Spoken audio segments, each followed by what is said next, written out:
Okay, let's have a look at the answers to these puzzles. First let's tackle the easy one. So it's white to play and mate in 1. Let's have a look at the black king. Here are the squares we need to look at. Are any of them safe for the black king?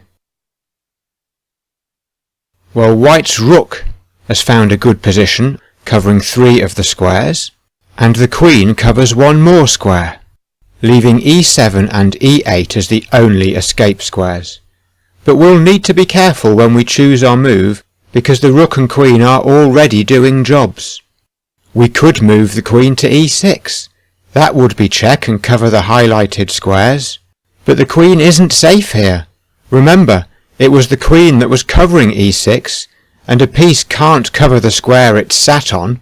Can you spot a better square for the queen? d5 is safe, but it doesn't cover the right squares. d7 is much better.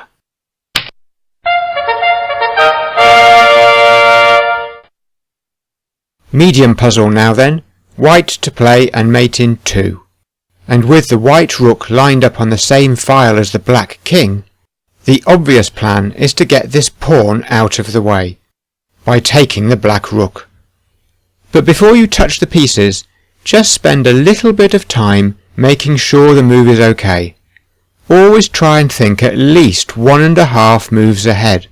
With the pawn out of the way, it would be double check, so black would have to move the king. The pawn would be defended by the knight, so black would have to move the king to g8.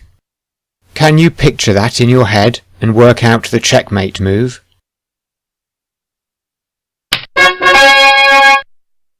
Black has to move the king to g8. Did you work it out? Did you remember that it was double check? The rook and pawn are both attacking h8, so if the rook moves to h8, the black king can't take it. Could any other black piece take it? No, they can't.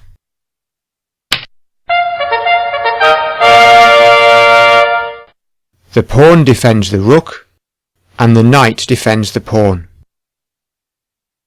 Okay, let's sort out the hard puzzle. White to play and mate in 3. And d7 looks to be a good place to start looking. Black has 2 defenders, but white has 3 attackers. Usually we think about taking with the lowest value piece first. So should white take the bishop with the pawn? Try and think 1.5 moves ahead. If we take with the pawn, it just gets in the way. The next piece to think about using is the rook. Again, try and think 1.5 moves ahead.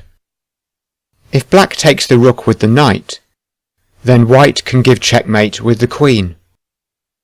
So black will move the king. Let's see what happens if black moves the king to e8.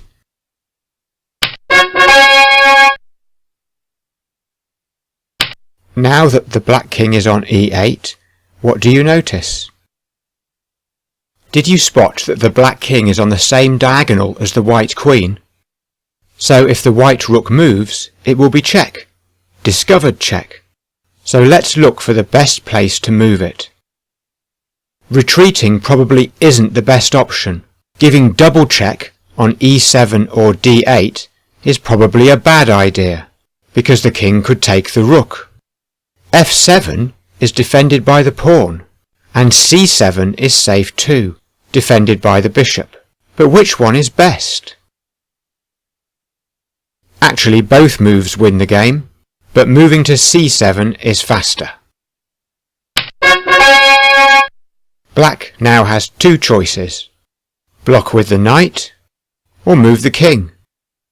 If black blocks with the knight, the checkmate move is easy to spot. But if black moves the king, can you spot the checkmate move this time? Don't try d7 again, because the knight is defending that square. So what is the winning move?